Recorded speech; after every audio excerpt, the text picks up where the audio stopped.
to see the screen, all of you, the course of thoracic duct? Okay. So you can see it is, like I said, like it is actually starting in the abdomen and then it is continuing in the thorax. Okay. So it is actually opposite to T5 vertebra. It is inclining towards left, isn't it? So then what happens? It runs upwards in the superior mediastinum. You can see it is moving like this. Mediastinum is nothing but it's a space between the two lungs. We will discuss about mediastinum one day, nothing to worry. Okay. So this area, whatever you are seeing, is the posterior mediastinum. At the level of great vessels, this area is superior mediastinum. So it is inclining upwards in the superior mediastinum along the left of the esophagus. Okay, at the root of the neck, it is arching opposite the seventh cervical vertebra. Transverse process of this area corresponds to seventh cervical vertebra. Finally, you can see it is coming downwards. Okay, at the junction of left internal jugular vein and left subclavian vein. Left internal jugular and left subclavian vein junction, you can see this thoracic duct is making an arch and coming and finally opening here.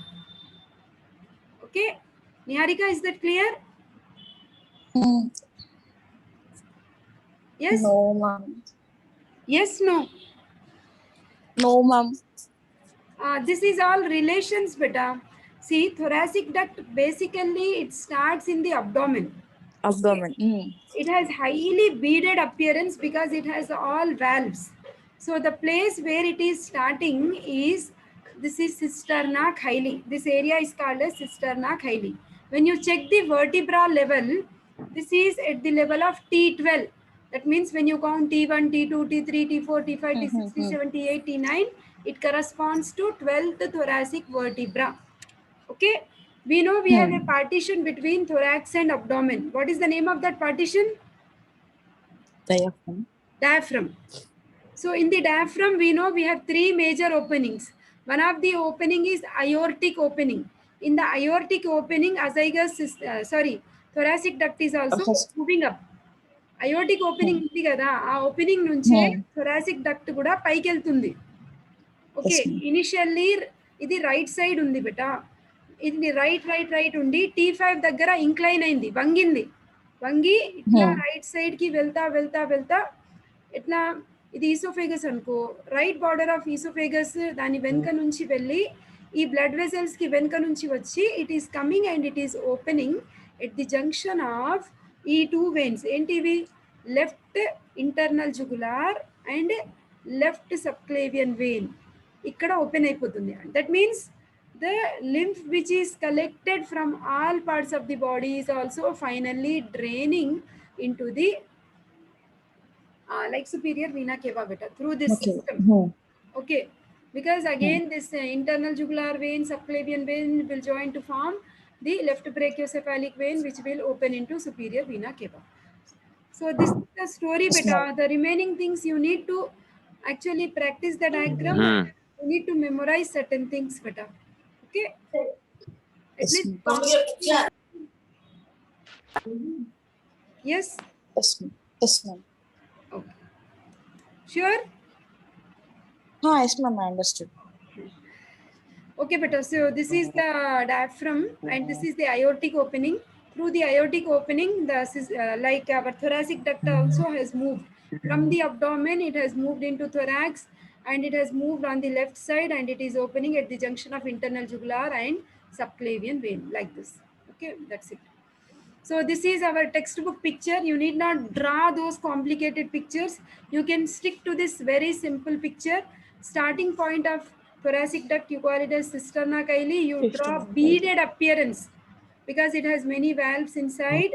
Okay, it is beginning at T12. It is inclining at T5. It is moving from right side to left side at the right border of esophagus. Then at the transverse process of seventh cervical vertebra, it is going behind the internal jugular vein and common carotid artery, and then it is coming and opening at the junction of internal jugular vein and subclavian vein. If you just observe this picture, on the right side, it is related to which system? Niharika right side ఏం vein ఉంది? Agassiz vein. Very good. On the left side, what are the veins we find? Accessory hemiazygous Hemi. and hemiazygous. Not only Hemiazygous. that, ఈ blood ఈ artery కూడా కనిపిస్తుంది, big blood vessel. You are finding on the left side. What is that? Left side. Descending thoracic Thoracic aorta. artery. Aorta. Aorta, this is descending thoracic aorta.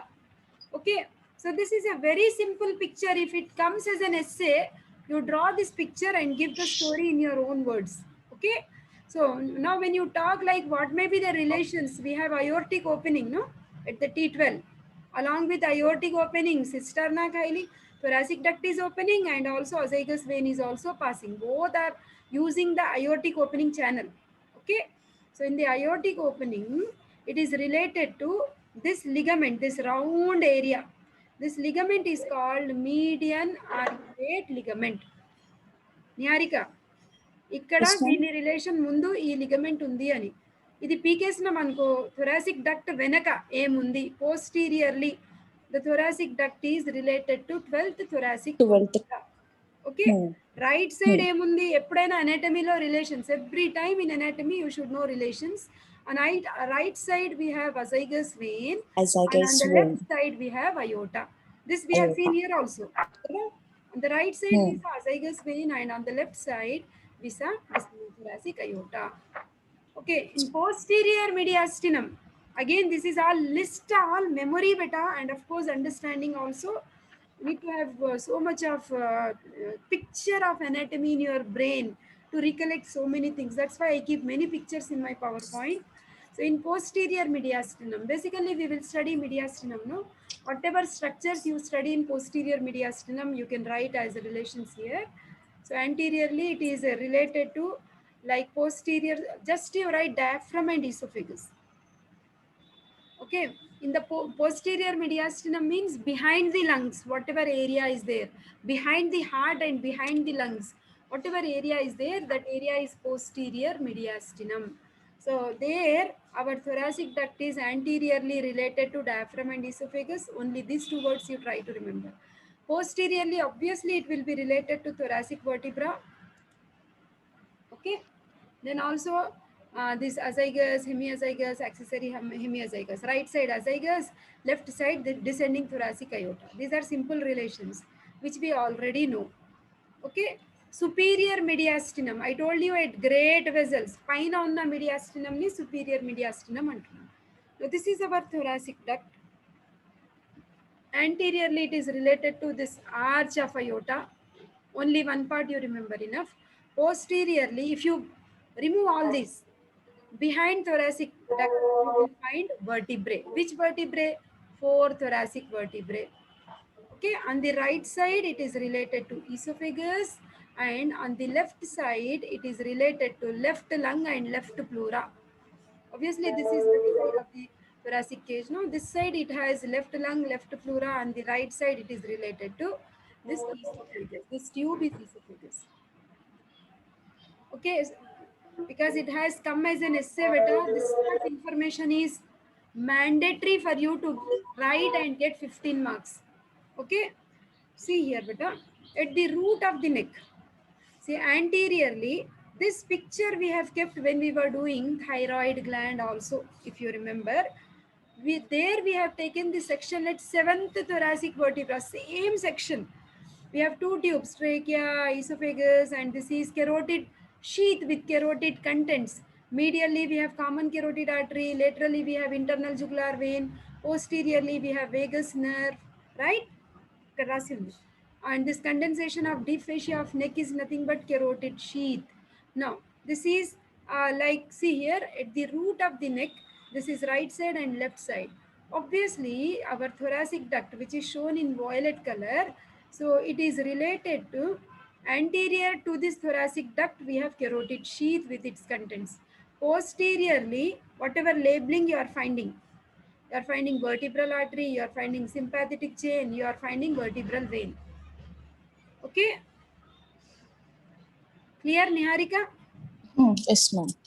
ముందు ఈ structures ఉన్నాయి beta thoracic duct కి, వెనక ఈ structures ఉన్నాయి. ఇదంతా చదవకు, ఈ diagram కొంచెం ప్రాక్టీస్ చేసి ఓన్ వర్డ్స్ లో రాసేయండి. You can write in your own words. Now, tributaries. What is the meaning of tributaries? Like for veins, also we have tributaries, Veins. right? So, tributaries. Now, again, don't read this. You will definitely get confused. Ignore this. I'll try to make you understand from this picture. We know this is all our thoracic duct. Kada? So, what are the various lymphatic ducts which are opening into thoracic duct? That is the meaning of tributaries. Okay, ఏమేమి వస్తున్నాయి? See, lumbar lymphatic duct is coming and draining. Intestinal lymphatic duct is coming and draining. Descending thoracic lymph ducts also will drain into thoracic duct. Okay, so like all these, like left jugular lymphatic duct, left subclavian lymphatic duct, all these like left bronchomediastinal lymphatic duct. You need to practice this diagram better. So all these ducts, no, these are actually called as tributaries. Don't write this story, just draw this diagram and list these trunks. Okay, list whatever you are finding. ఇవన్నీ వచ్చి దీంట్లో కలుస్తుంది. దాంట్లో దీంట్లో ఉన్న lymph మొత్తం సిస్టర్నా ఖైలీ నుంచి thoracic డక్ట్లోకి వస్తుంది. Whatever lymph is there in the body, this is being collected by these lymphatic channels: lumbar lymph trunks, intestinal lymph trunks. Okay, so bronchomediastinal trunk, left jugular lymphatic trunk, left subclavian trunk, all these lymphatic trunks, they are opening into thoracic duct. Is that clear? Yes, ma'am. So all these lymph is coming and draining there. Now what happens? See here, you don't read anything. This becomes difficult. I'll try to make it simple. Suppose if this lymphatic duct is cut, there was some accident, okay, because of which it got injured and it is cut. What is present inside the lymphatic duct? Lymph. What is the color of lymph? Lymphs. Milky white, isn't it? Right. So that White. milky white lymph will leak and it will get collected into body cavities. It will collect in the thoracic region, it will collect in the abdominal region, because starting is in the abdomen. Through aortic opening it has reached the thorax, right? So that is thoracic duct is the thin wall. And if it is injured, generally during some surgery when we are doing in the thoracic region, so leakage of chyle, that is lymph into the thorax, will lead to a condition called as chylothorax. Chylothorax. Okay. So in case of Wuchereria bancrofti infection, like you call it as filaria, we see roadside beggars, they will have such big limbs. No, that is basically due to the blockage of lymphatic vessels. If lymphatic vessels are blocked, lymph will leak into tissue spaces. Lymph cannot go to the venous system, hence lymph will leak into tissue spaces, and the lymph which is leaking into tissue spaces will make the limbs bulky. So that condition we see in a Wuchereria bancrofti infection called as filariasis. Okay. Then chylothorax, if you see the collection of lymph in the thoracic region. If it is collected in the abdomen, you call it as chyloperitoneum. If it is seen in the urine, you call it as chyluria. And if it is seen accumulated around the testis, you call it as chylocele. Okay, because tunica vaginalis is one of the covering we see around the testis. We will study one day about testis also. Is that clear? Or Yes, ma'am. anybody has still doubt, please let me know.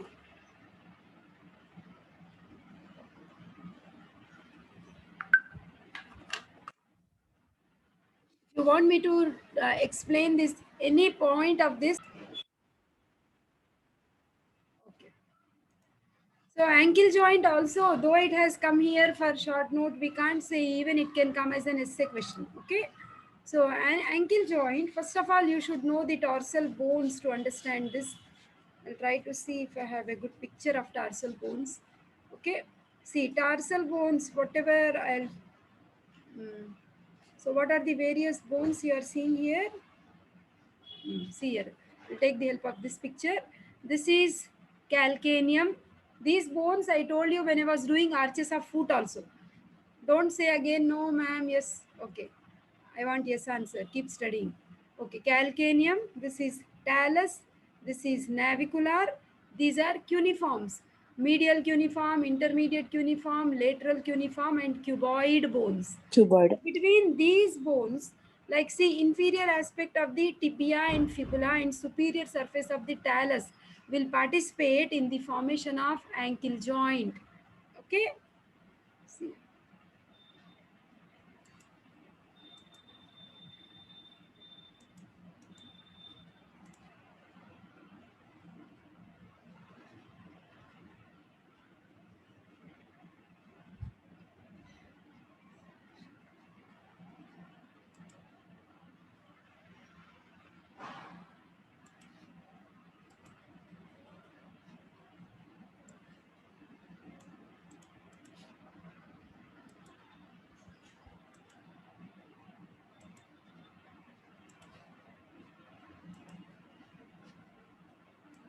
So, what type of joint is ankle joint?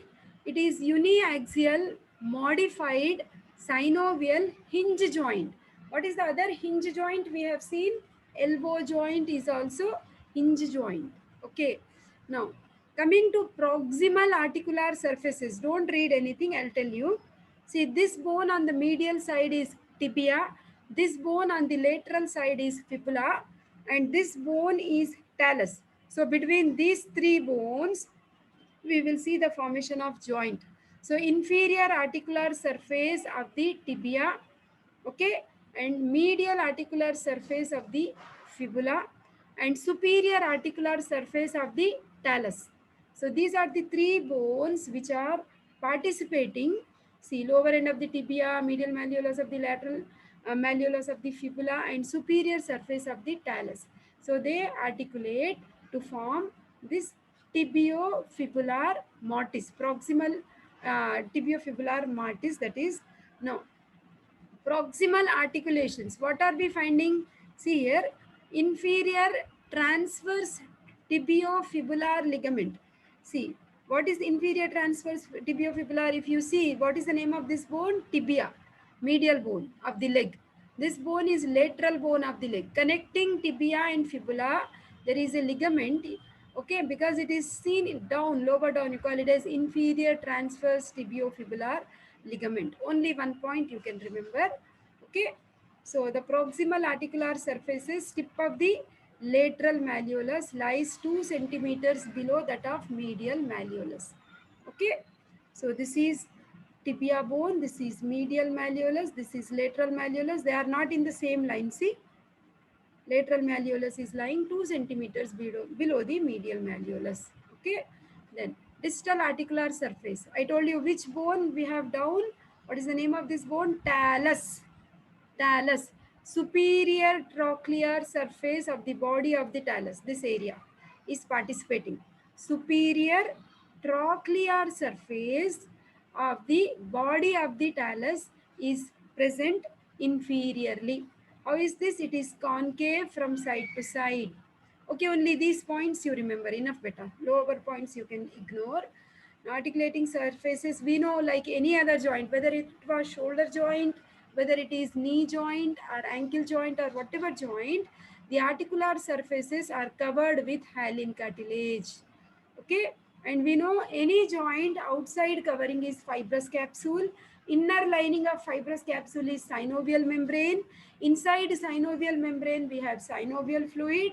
Wherever there is extra friction, the synovial membrane pops out, which is actually filled with synovial fluid to form bursae. Okay, now, let us see what are the various ligaments we have in the knee joint. Outermost covering fibrous capsule, that is the capsular ligament. Medially, we have deltoid ligament. It came once for 3 marks also. Laterally, I told you we are going to discuss this in detail and I skipped there. Now we will see the Hmm. details. Medial ligament is deltoid ligament. Laterally, we have anterior and posterior talofibular and calcaneofibular ligaments. Okay, then. So now capsule. What is first? I said capsular ligament. So capsular ligament, see here, if you read like this, it becomes little difficult. I'll try to help you with this.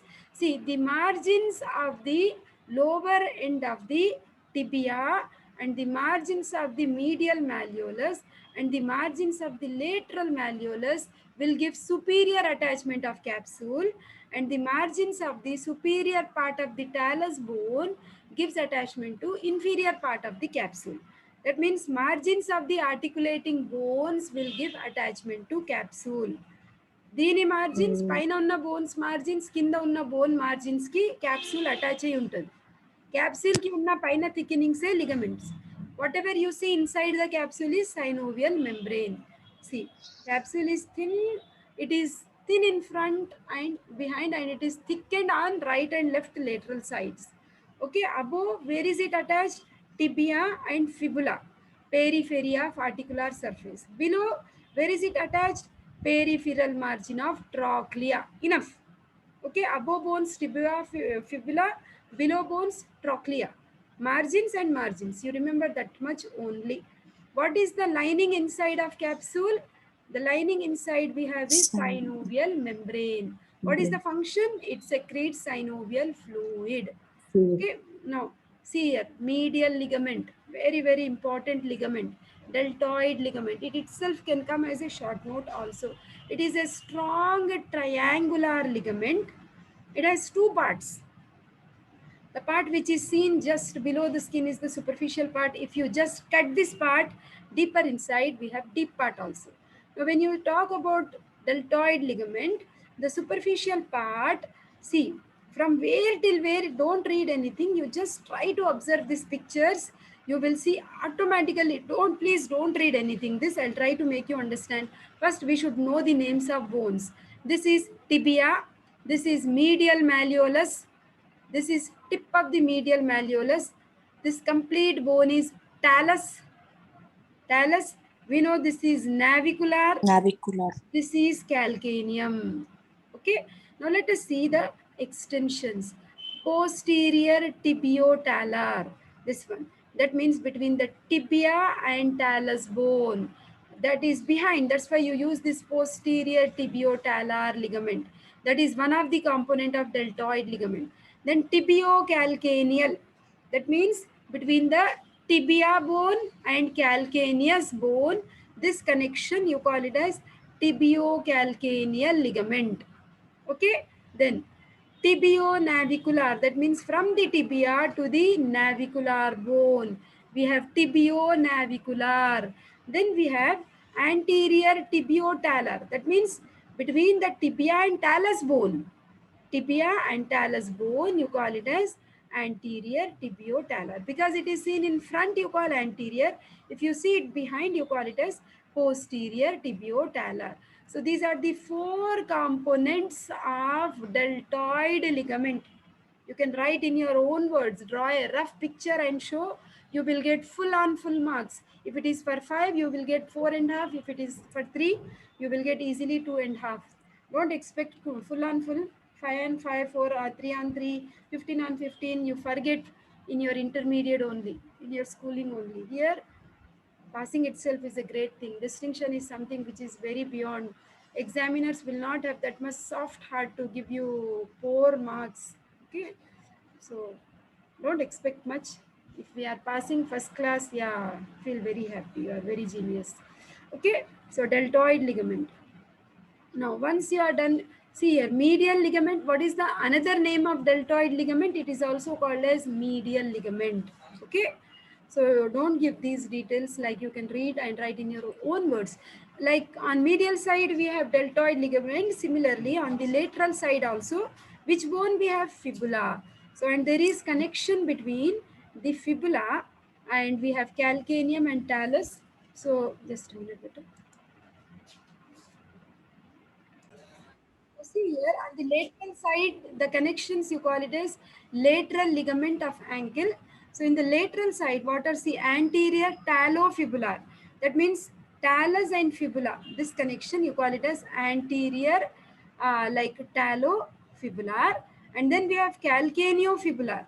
That means between the calcaneum and fibula bone we have calcaneofibular. Then posterior talofibular. So this is between the talus and the fibula bone. See, you have this is posterior talofibular. So these are the connections and they are just radiating like this, like a spokes of wheel. Okay. So that is, these are the ligaments. See here beta, basic thing, you just give the type of joint. It is a hinge joint, then give the articulating surfaces, inferior aspect of tibia and inferior aspect of the fibula and superior aspect of talus. Give the attachment of the fibrous capsule. Talk about synovial membrane, synovial fluid. Talk about medial and lateral ligaments of ankle. That is more than enough. Okay beta, that is. So many details are given, it will confuse you unnecessarily. Just write the names of the blood vessels. In front of the leg, we have anterior tibial artery. And behind the ankle, we have posterior tibial artery. Just name these two arteries, enough. Nerve supply. In the front, we have tibial nerve. Posteriorly, we have tibial nerve. Okay. And anteriorly, we have deep Medial. peroneal nerve. These two nerves you remember. Just two names. Deep peroneal nerve, tibial nerve. Enough. Okay. Then movements. This may be asked separately also, beta. So the movements are dorsiflexion, plantar flexion, inversion, eversion. Okay. So now let us see what is dorsiflexion. If the dorsum of the foot is moving upwards, you call this as dorsiflexion. If you tilt your toes towards the ground downwards, you call it as plantar flexion. Okay. So the movement which is up is dorsiflexion. The movement which is down is plantar flexion. For dorsiflexion, we need these muscles. What are those? Tibialis anterior. Sometimes dorsiflexion may come for 3 marks or 5 marks. So we are covering this answer also now. So dorsiflexion is produced by tibialis anterior, extensor hallucis longus, extensor digitorum longus, and peroneus tertius. Plantar flexion, I told you, when you are just tilting your plantar aspect of sole towards the ground, you call it as plantar flexion. Okay, mainly it is caused due to Achilles tendon. I told you what is that. Can anybody tell me? It is gastrocnemius soleus together seen on the posterior aspect of the leg, which is attached to the calcaneum bone, that is called as Achilles tendon. So Achilles tendon, tibialis posterior, flexor digitorum longus, flexor hallucis longus, peroneus longus, and brevis. Okay, all these are responsible for plantar flexion. Okay, so ankle injuries, especially when we do wear high heels and when we are walking very fast, okay, climbing upstairs and not taking proper care of our foot, or when we are falling down due to some injury, we may get sprain. So sprain is a condition where you will see the ligaments are torn. It's not fracture, but the ligaments may be torn. Okay, so that condition, it may be anterior talofibular, it can be calcaneofibular, posterior talofibular, any of the ligaments. That means medial ligament or deltoid, that is deltoid ligament and lateral ligament. Anything can be involved. Okay, so that thing is actually called as sprain. Okay, so there is a condition which is called as Pott's fracture. Okay, that is when foot is forcibly everted, some fibers of deltoid ligament, that means medial ligament, they are torn. Okay, and they produce avulsion fracture of medial malleolus. Tibia, this is our medial malleolus, it may be fractured. Okay, so and see, horizontal fracture of medial malleolus and oblique fracture of fibular shaft, not lateral malleolus but fibular shaft. So this type of fracture is called as Pott's fracture. Pott's fracture. Okay. So I hope you understood this better. So I'll try to take you to the next answer. Okay. Yes, Niharika? Ah, yes, ma'am. So when you see the cut section of testis, you will see we have in the cut section of testis, we have so many coils which are called as seminiferous tubules. Okay, these seminiferous tubules, when you just take a cut section of each seminiferous tubules, they are seen round like this. That means each round is nothing but one seminiferous tubule. So in each seminiferous tubule, we are finding developing spermatogonia. So when we see the various stages of spermatogenesis, those stages only we are supposed to write here. And this is the lumen. In the lumen, we are finding mature sperms. And in between these seminiferous tubules, we will have specialized cells called as Leydig cells. So Leydig cells are the cells which are concerned with the release of testosterone, and the outside covering of this, like each seminiferous tubule, you call it as germinal epithelium, and I'm showing you under high magnification also. Under high magnification, what we are seeing, this is our germinal epithelium. This is one seminiferous tubule. So in each seminiferous tubule, the developing spermatogonia names are like we have primary spermatocyte, secondary spermatocyte, we have spermatids, and we have mature sperms.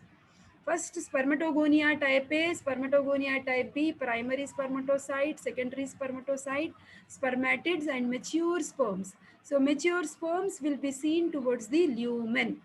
Okay, they will be seen inside the lumen of seminiferous tubule. Okay, beta. And in between seminiferous tubules, I said we have Leydig cells. I hope testis is clear. Puram, can you just confirm if you want femoral nerve